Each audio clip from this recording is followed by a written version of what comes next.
Next part of the chapter cell the unit of life. Ribosome granular structure है, मतलब छोटे छोटे दानेदार स्ट्रक्चर हैं। इनको सबसे पहले जॉर्ज पैलेट नाम के साइंटिस्ट ने इन द ईयर 1953 में ऑब्जर्व किया था under the electron microscope. Ribosome एक ऐसी ऑर्गेनेली है जो कि बनती भी प्रोटीन से, ये बनाती भी प्रोटीन है। राइबोसोम दो चीज़ों से मिलकर के बनता है, एक RNA that is ribonucleic acid and protein से।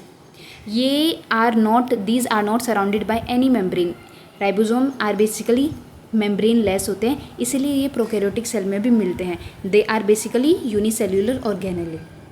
Eukaryotic ribosomes are the 80S and prokaryotic ribosomes are 70S। हर एक राइबोसोम में दो सब यूनिट होती है, एक बड़ी एक छोटी, जो कि ज्वाइन रहती है bye magnesium ions. 80S ribosome में 60S एंड 40S सब यूनिट है, 70S राइबोसोम में 50S एंड 30S राइबोसोम है। इसको आप इस टाइप से याद रख सकते हो कि 80S यानी कि 8 इज़ इवन, 6 इवन है, 4 इवन है, यानी कि इसमें दोनों यूनिट इवन आएंगी। 70S में 7 ओड है, इसमें 5 ओड है, 3 ओड है, यानी कि दोनों यूनिट जो है 70S में ओड आएंगी। फिर जैसे 80S है तो ये जो पीछे S होता है ना, ये स्वेडबर्ग्स यूनिट होती है। These are stands for sedimentation coefficient, मतलब ये इनडायरेक्टली मेजर करती है डेंसिटी एंड साइज़ को। देन दोनों 70S एंड 80S राइबोसोम्स जो हैं आर कंपोज ऑफ दोनों ही दो सब यूनिट से मिलकर के बने हैं।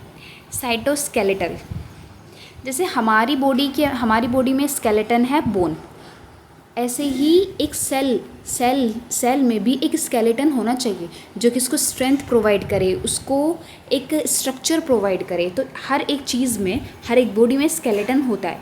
तो साइटोस्केलेटल सेल का जो स्केलेटन है that is known as cytoskeleton. ये एक इलेबोरेट नेटवर्क होता है of filamentous proteinaceous structures consisting of microtubules, microfilaments and intermediate filaments.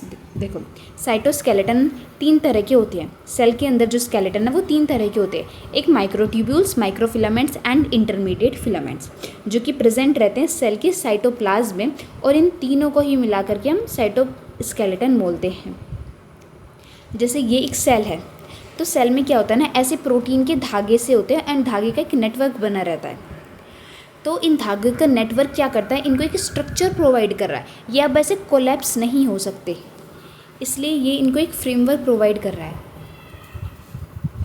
तो साइटोस्केलेटन ये नेटवर्क है ऑफ फिलामेंटस प्रोटीनिशियस स्ट्रक्चर का, जो कि सेल को स्ट्रेंथ, सपोर्ट, मोटिलिटी प्रोवाइड करता है एंड सेल की शेप को मेंटेन रखता है। ऐसे याद रख सकते हैं कि हमारे स्केलेटन किस चीज़ में हेल्प कर रहा है, हमें सपोर्ट कर रहा है, हमारी शेप को मेंटेन रख रहा है, मोटिलिटी में हेल्प कर रहा है। मोटिलिटी में कैसे, हमारे लेग्स है, लेग्स में भी हमारा साइटोस्केलेटन है ना, तो वो मूव कर पा रहा है, इसलिए हम मूव कर पा रहे हैं। ऐसे ही सेल में क्या होता है, जो साइटोस्केलेटन होता है वो इनके फ्लैजिला में भी प्रेजेंट होता है, तो ये मूव करता है तो फ्लैजिला भी मूव कर पा रहा है, इस वजह से ये मोटिलिटी भी प्रोवाइड करता है।